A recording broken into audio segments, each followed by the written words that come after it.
小鸟的微笑。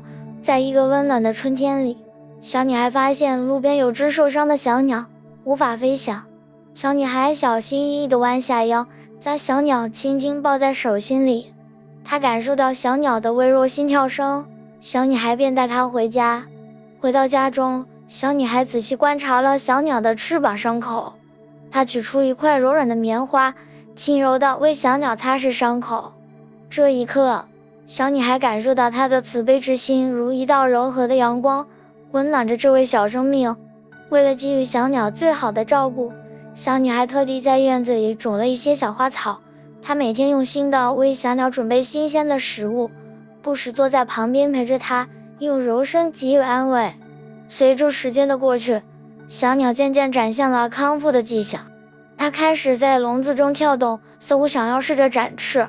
小女孩决定打开笼子，看着小鸟第一次振翅飞翔的画面，让她的心情愉悦而感动。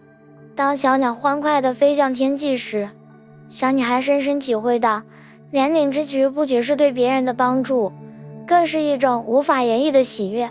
这段陪伴小鸟康复的时光，让小女孩在慈悲之中发现了生命的美好。